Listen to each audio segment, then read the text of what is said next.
All right, hey, I'm Greg Herlean. I'm here with my son. Yep, Carson.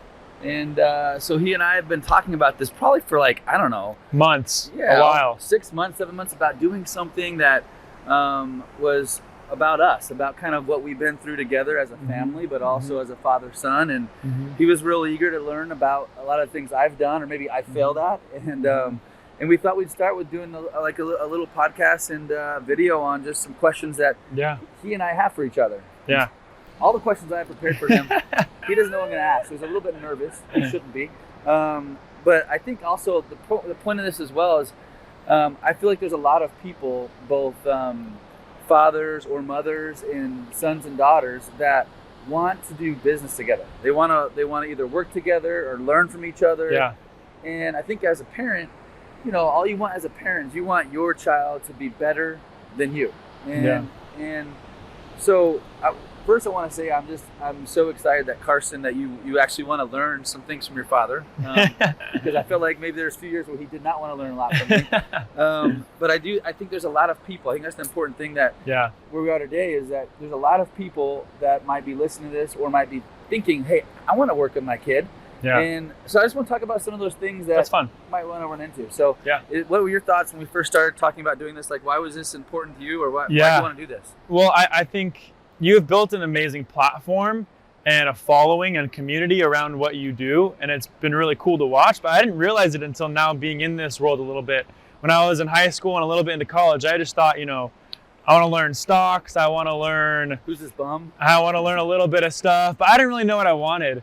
And then coming home and actually working on different, you know, real estate deals or learning more about the real estate world, the business world, money world, I've realized how big of an opportunity I have being around the people you're around. And so I just wanted to really capitalize off of that. Well, good. Look, the first question I think everyone's asking is this 20-year-old taller than his dad? First of all. And bigger. Definitely taller, not stronger. Just want to put that what do you weigh? 202. Okay, I'm 196. So. Right. So, but my muscle fat, body fat is very low. Anyways, that being the case, I know that's a question. Yes, he is taller than me. Yes, he is my son. It's proven. But that's the first question. So, actually, the first thing I was going to ask you, Carson. So, like, you getting into real estate and business at 20 years old. You're 20. By the way, Carson just got married how long ago? 2 months tomorrow. So he just got married 2 months ago. And by the way, I thought that was crazy insane. I was not against it. I love his actually wife. But I was like, you're crazy. But then I remembered I got married like basically at like 22. Like, so I think he's following a little bit of my footsteps. And so... we actually got married, or had a ring ceremony literally right here. Right where we're standing. Like, right over here. It was pouring rain. Pouring rain. But it was crazy. Rain's good luck, I guess, right? Yeah. So anyways, my first question for you, Carson, was related to your age. And so, so do you think it is a positive or a negative thing getting into kind of real estate and or creating a business at 20? Like, what's the positive? What's the negative? Yeah. There's so many pros and cons. I think because I'm on the phone with people every day talking about money and money management and real estate, and I feel like I get some sort of negative connotation a little bit for being young. I think I get some untrustfulness. I get some, you know, weird feelings, but I also get the people who are like, wow, you're doing this so young. That's awesome and admirable. I want my children to follow what you're doing. My kids are in college and they don't do anything, you know? So there's pros and cons to it. I think I will have a lot more success long-term because of how young I'm starting. But I think I also am going to experience over the next couple of years a lot of judgment and possibly, you know, not as much trustness, no credibility. That's a good way to put it. Yeah. So you're obviously having success. You live here in California, and I happen to know how much your rent is every month for a one bedroom, which is more than most people's mortgages. Yeah. And you're paying your own bills, which I am so thankful for. That's great. So even though you have very little credibility, you've just begun. Yeah. You're overcoming it. How are you overcoming credibility and being so young and talking to people that might be 10, 20, 30, 40 years older than you? But what are you doing to overcome it? Because you are overcoming it. And people are going to ask, like, how does my 20-year-old or how my 18-year-old going to be able to get into the real estate world or in the business world at such a young age? How are you overcoming it? Yeah, that's a good question. Couple of things. I think being open to learning and being humble enough to be taught and be wrong, that's the first thing I would say, is going out there and trying to learn, and if you're not doing it right, taking advice and taking the criticism and overcoming it and doing better. I think that's the first thing. And the next thing would be just experience. I think a lot of people are, in their early 20s are trying to go to school and get their first job, working minimum wage. And I think that works. It's a good place to start, but I think people need to be more confident and faithful to just go into something they might not be prepared for and learn different things, take bigger opportunities. So those are a couple ideas. I'm impressed. That I couldn't have said it better. The only thing I'd add to that with with success and failure and learning is repetition. I only share that because I hear that from him. Right before he got married, he was living at our house for a few months, and I could just hear him through repetition. His confidence was able to be increased in the people he was talking to. And mind you, just so you know, one thing you didn't share is Carson's still actually going to school. So he's got how many? I'm taking 10 credits right now. So 10 credits, paying his bills, getting into the real estate world and business world and finance kind of world a little bit. So I love what you said. I mean, there's not many 20-year-olds that would say I need to be humble, repetitive. The few things that you shared are, I think, most people will not say when they're 20 years old. Yeah. And so I'm proud of you. Like that's awesome. So thank you. A few questions I have for you, because I think it'll be fun to look back on this 10 years from now, because I think your answers will all be a bit different. Yeah, because mine 100%. will be as well. So well, actually, before you get into that, a question I had was, when you were my age, what was your perspective on the business world, the money world? How did you get to where you were? Not that full story, but where do you think you were at my age? What was your perspectives and stuff like that?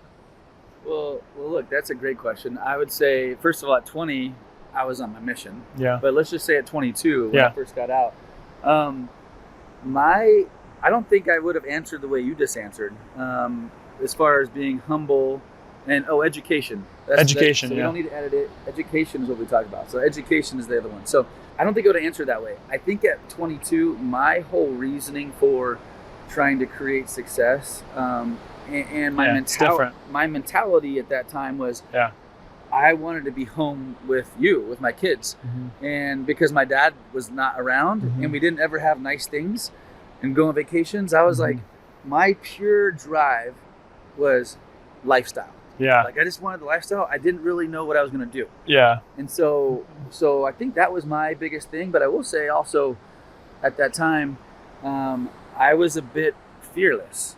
That's good. I wasn't really afraid of failing. Yeah. And I think that really helped me in my success as well. Yeah. So now that actually leads me into another question or thought I had, was like, you grew up a certain way to get you to where you wanted to be. I'm going to grow up in a way completely different than you did in your world where you wanted to be. And now, there's that saying of generation skipping, of wealth and not wealthy and wealthy and not wealthy. And that's an interesting thing I've noticed, is I've grown up in your world with these opportunities. And I think it goes kudos to you for not letting me go down that path and actually taking what you've built and trying to, build something on top of it. Does that make sense? It does. It's because we have different perspectives and different reasons behind we're doing things. Well, yeah. I mean, you lived a different life growing up than I did. Yeah.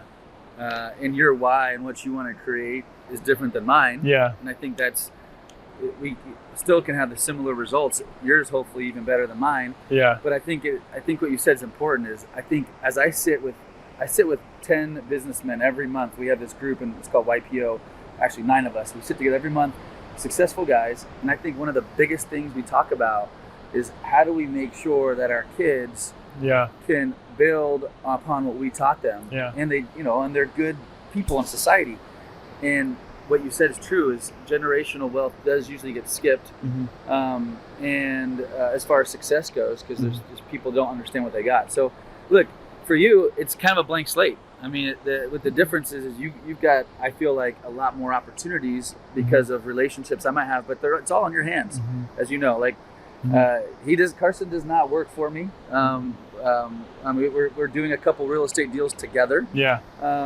But he's on his own, and that was kind of an important part for me too. Is I wanted you to kind of fail, work for other people before you come potentially and work with me long term. Is you're going to get to see, and you might build your own legacy, leveraging off of some of our relationship stuff. So yeah. 100%. Did that answer your question? Yeah. All right. What was the question you were going to ask? I was going to ask you a little bit about failure. And so, what is failure to you? Like, what does failure look like to you? It's a good question. Or it's a loaded question. And at the same time, what does success look like to you? Yeah. I think failure it's the opposite of success, which would be success, I think, would be trying again, and eventually accomplishing what you're trying to do, but not giving up. And I think failure is the opposite, where maybe you do give up, or maybe you don't try hard enough, or don't put everything into or go all in, I guess you could say. I think that's one way to think about it that I thought of, is failure's that, and success is going for it and really trying over and over again. And what would you say the opposite of failure is? The success. In one word, success. Yeah. I feel like, so what I share, and I've learned over probably the last just 5 years, is I think how you describe those two things is right on. I feel like the opposite of failure is actually quitting. Yeah. So you kind of describe that. So if you're you mean the opposite of success. Success is quitting. And so it's not failure. So I feel like failure was you described it differently, but I think perfectly.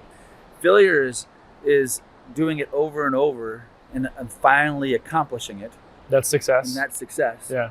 And then success, or the opposite of success, is quitting. Yeah. Because if you're just going to give up, then you're done. So anyways, I think you explained it really well. But I think a lot of people forget that. They think, oh man, I just failed at it. Yeah. And so, I didn't find that deal, whatever that business deal is, a real estate deal, and that wouldn't be failure. So cool.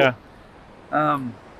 So a couple of things. I was just, so you've traveled the world. Yeah. That was something I wanted to talk about too. Yeah. So tell me about, you've how many continents have you been to? Yeah, I've been to every continent except Antarctica, which we're going to do at some point. Yeah. And I hit all that before I was 18. And it's been a goal of mine with Anna now, my new wife, to go to every continent before we have our first child. So that's a goal. Know that goal. Yeah, we're gonna try and hit every continent before we get pregnant. So that's good. Then we'll do it all again for a long time. No, it might take 10 years. Yeah. Well, we're gonna go travel a lot too. But yeah. What do you think? Well, I was gonna ask you, because you've been to everywhere as well. What is your favorite place you've been to? I think it kind of depends on travel for me, of who I'm with, meaning like either with the family or with just Jessica. Well, what was your favorite trip we've done? As a family, I would say top 2 is Bora Bora. You weren't there because you were on your mission, but everyone else was there for Thanksgiving. Yeah. And then I would say our Thailand trip was pretty magical. I would agree. Thailand was awesome. Thailand and So because we've traveled a lot, I'm just curious, like, how has travel helped you in your life so far? Man, I honestly, I think it's been really, really helpful. I've been reflecting on that lately, actually, being married to now Anna, who hasn't traveled anywhere, only to like Mexico once or twice, and I think that's it. It's been interesting to see, because I get to see someone who doesn't have as much experience in the world, and honestly a little bit, not uncultured, but not as willing to try things. Like different foods, different places, different people, being out of your comfort zone. Those are things you grow up learning when you travel. And I think that's actually been really beneficial for me, because I get to hear languages that I've heard, or connect to someone who's been somewhere or seen something because I've been there too. Mm-hmm. And I've been able to be comfortable with other people and other cultures because I've seen other people in other cultures. For sure. So I actually think it's really beneficial. I think everyone should try and travel. What's your least favorite food you tried in the world? We did it together, I think. Yep, in Thailand, durian. Durian. It smells like throw up. Yes. Literally, that's what they And say. you're not allowed to take it on a plane. It is Nope. the most. And it's like, imagine like a melon, but inside it's like sloshy, like a banana, and it smells. Don't try that. It's terrible. So tell me, like where are you in the next, like in 3 years or 4 years from now, or 5? Yeah. Where do you see yourself? You know, and I'd say not in a business, only in a business perspective, but also in a personal perspective, like in the next 3 to 5 years. And maybe to start right now as a 20-year-old. Yeah. Where are you right now? Yeah. In both those places, like in a business perspective. Yeah. I think I'm in a place where I'm learning. I'm doing a lot of different things right now, and I'm taking each opportunity as an opportunity to learn and as an opportunity to try different things and really just be a better educated, knowledgeable person. So I think right now I'm in a place of learning, but I think 3 to 5 years from now, I want to be a place of building. I want to be, I don't know what I'll be doing, but I want to have multiple companies running, doing something in the money world. I think I'll be a part of everything like I currently am, but I want to be building and less so learning, but now more acting. All right, I'm going to give it a little specific here, and you can even go a little bit further, but I'm going to brag about him for a minute. But you know, as a 20-year-old, he's already in a 5-digit income. And I think that's 6 digit. 6 digits. Sorry, 6 digits. 6-digit income. Sorry. 6 figure. Not 7. 6-figure income. And I think that's important. I think it's important because I'm proud of him for that, number one. Number two, he kind of has to be with inflation.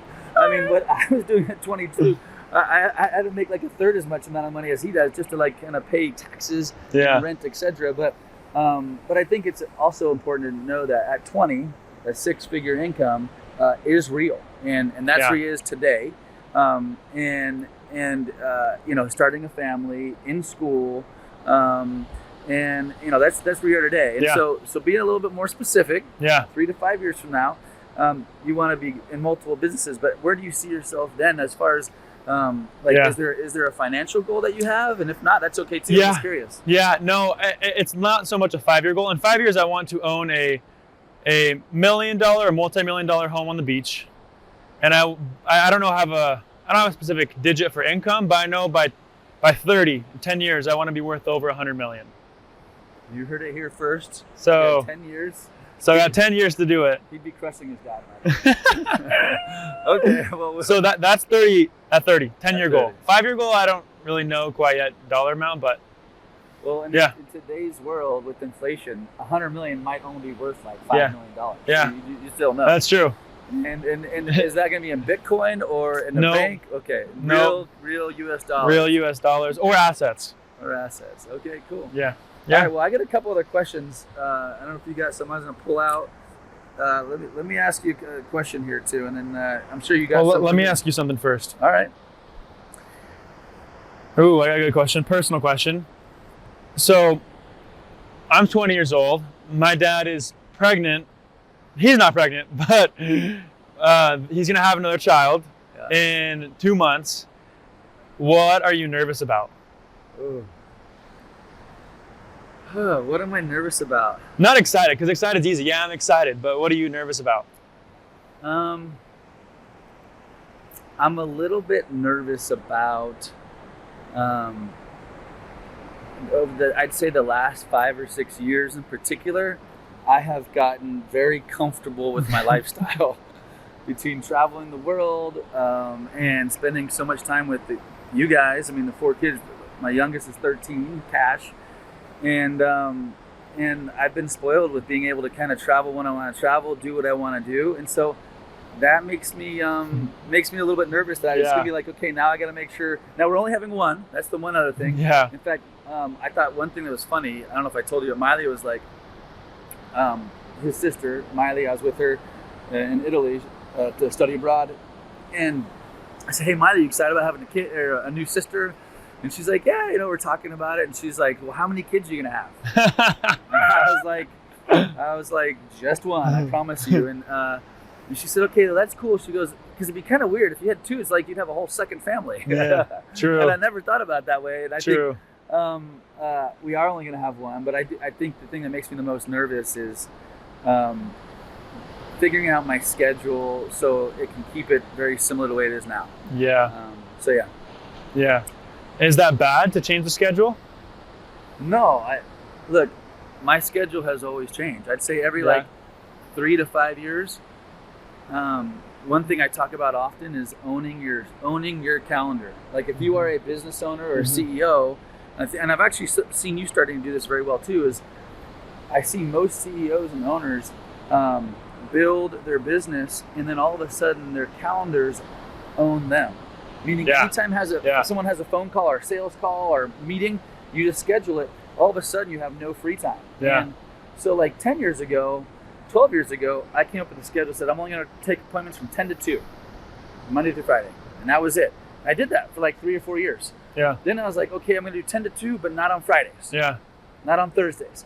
And then I changed it because the kids you guys are all getting older. Yeah. And you're in school all the time. I was like, okay, I can change my schedule again. But I think the important part and why I'm not worried about, too much of the schedule is I'm going to create a new one. Yeah. And I think as long as you own your schedule how you want, making sure you get in what's important to you. Yeah. Religion, meditation, working out, time with your loved one and family. I think if you can fit those things in first and put it in your calendar, everything else you'll have success with. Yeah. So it'll work out. But am I nervous about it? Yeah. It's Yeah. gonna be a little bit. It's gonna be a change. But I'd say every time I've had a kid, which sounds weird, every time I've had a kid, I made more money. And I don't know if it's because I'm more focused, more driven. Yeah. Maybe it's because I'm working more then. I don't know, Yeah. but that will probably happen. Well, again. that leads me to my next question. Actually, I was thinking about this. It's kind of an easy question, but you can go deeper. Like, what motivates you to work so hard? And I think family's a part of that. Yeah, but I think there's more to it too. Well, family's definitely a part of it. What motivates me?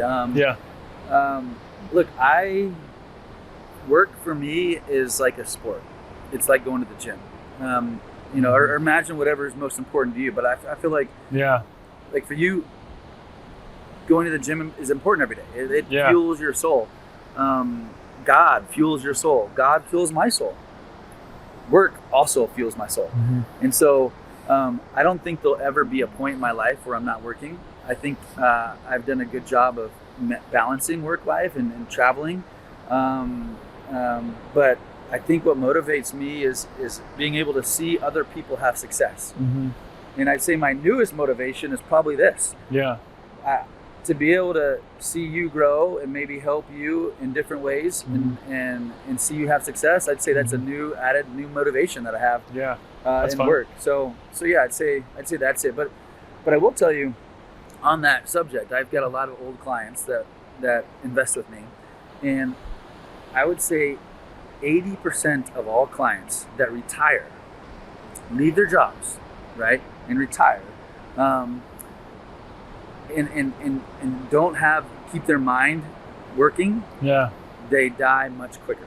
Physically die, not only internally but physically. And so I envision myself when I'm 70 years old, I might be working 1 day a week, but like you or someone come to me like, hey Dad, look at this deal, what do you think? And we'll go drive the deal, we'll go look at it, or a business opportunity. But I want to always my whole life be engaged, because I think it's important for your mind to be engaged. I like that. That's good. So you being where you're at right now, young and getting started here, how do you think others see you? Like, how do you think your other friends see you? Not like the people that know you. Like, how do they see you? So yesterday I was talking to a guy. First meeting him, his name's Mark. Just to introduce myself, talk to him for about 5-10 minutes, asked him about what he does, stuff like that. And he's 26, 27. And so he's asking me about what I do. I was talking to him about infinite banking, talking about real estate, talking about money management, retirement accounts, because a few different things came up. We talked about it. And he was like, dude, when I was your age, like, I was doing nothing. I had rocks in my head. And he was like, that's crazy. How do you know so much? And so I think, he's like, wait, I thought you were like 25 when I first met you because of the way you talked about it. So first, I think people treat me a little older and I think there's some respect, but also people who actually know me. I have some friends who are like, dude, when I have some money, you can manage all my money for me. And I'm like, I don't manage money, but like, okay. Like people just, I feel like some of my friends trust me, and people my age trust me because they can just hear the way I talk about things, and they see how hard I work too. I have friends who are like, I don't want to like brag, but I have a friend, her name's Mia, who always tells me like, I want to work as hard as you do. I want to be as self-driven as you are with your different business goals. And she's like, just says how awesome it is and wants to do that too. And so I think I am able to help a lot of my friends understand some things, which is good. That's good. I like it. Is that a good answer? Is that fine? Yeah, no, it's great. It's a great answer. It's true. Yeah. No, it's impressive. I'll just pick on 3 people. Okay. You can pick on a few others if you like, but Okay. What's one thing? And I'm sure there's several. Yeah. What's one thing that you learned from your mother, your father, and I'll pick on Jessica, my love. So what's one thing that you've learned, you've taken away from those 3 individuals that's made you who you are today? Well, I think when I came home from my mission, you asked me that same question. What I used from them on my mission, what I took from you guys, and It could have changed, but go ahead. I think those answers kind of stayed the same. I think from my mom, I've developed a personal relationship with God and having a very good faith-based home. I think from you, I learned, remember what I told you? I learned how to work hard and play hard. Okay, I like that. Yeah. And just have fun, but also, work hard. Yep. And from Jess, I think I've developed more compassion. I think I've learned from her example how to be thoughtful and kind and just generous to others all the time. And it's a really good example to me of how someone can do that. And so I think learning from all these different people are good opportunities to take what you learn from each of them and make it into your own, which is kind of what parents and family are for. But all right, well, let's pick on the most important person in your life now. So what's the thing that you've learned the most so far since you've known Anna? About what has she taught you? I think she's taught me a lot how to be more friendly, more outgoing, more kind, more like people just gravitate towards her. Mm-hmm. She'll meet people and everyone really gets along with her immediately and will tell her secrets. Like they just are open with her. And I've been able to watch that with all of our friends and family. Like people just really like to talk to her and get along with her so well on a very relatable friendship basis. And I think I've really admired that about her, and I want to be more like that. And so she's been helping me with that. Yeah, she's. I remember Anna, his wife, the first time, like maybe it was like the 3rd or 4th. I don't know how many times, but it was early on. I felt like, at least my relationship with my new daughter-in-law. At the time, she was not. I remember everyone had to go do something. I had to go to the grocery store, and she was like, "I'll go with you to the grocery store." And I was like, I remember that. My own kids won't go to the grocery store with me. You'll come, like you are the best. And so right from there, like I've always I've just appreciated like her kindness to me and to others. So, yeah. So here's a question also that I think's the hardest question. So Carson, who's your daddy? I'm joking. That's the question that Jessica wanted me to ask. Really? Yeah. She's like, you should just say, who's your daddy? That's funny. No. Anyways, what anything like so? Last question, yeah, money related. How do you help people, or how did you face your fears with money? Business, for example, I talk to people every day, and they're like, I would love to do that, but I have no idea how to, and I'm too scared to try, or I don't want to do that because I don't know enough, or, people are a little bit fearful in investing and with money. How do you deal with that, or how do you teach others how to deal with that? That's a tough one. Yeah. Look, I feel like the way that I've faced that and or taught that, but you asked me how I faced it. Yeah. I think the most is I learned from others. Like after you make the commitment and decision that you want to achieve or do X, well, then it's about learning it. Not just like online and books and apps or listening or going to events, but like getting in the field and like seeing people actually find a deal or walk a property or go to a person's office. And I literally sat in someone's office for like a year and learned a ton about what they did. I was in their office. I got that person's dry cleaning, breakfast. I jumped into business. And so I'd say that's, I like that. That's how I and so how can people who are older who have money get that confidence? So look, I think when a lot of people, when we meet, when I meet people that say they want to do different things, but not willing to change what they're doing to get it, doing something over and over and over again, expecting different results, insanity. So insanity. So that I mean, that's what I think people need to do. Like if they want to actually have confidence, invest in something else, they've got to be willing to get outside their comfort zone, learn, trust, but educate themselves and ask questions. And so I think that's how you do it. I like it. So what's the finishing question? So look, I just thought, one thing that is near and dear to my heart that we do often and that we've shared with many, many friends. If you've been at our dinner table, we do this, and we'll probably do this every single time because it changes almost every single day. So something that we share in our home that we invite you to share with your friends, family, or your kids. I don't know how long we've done this now, probably 7, 8 years, or at least 6, 7, 8 years. It's something called Sweet, Sour, and Service.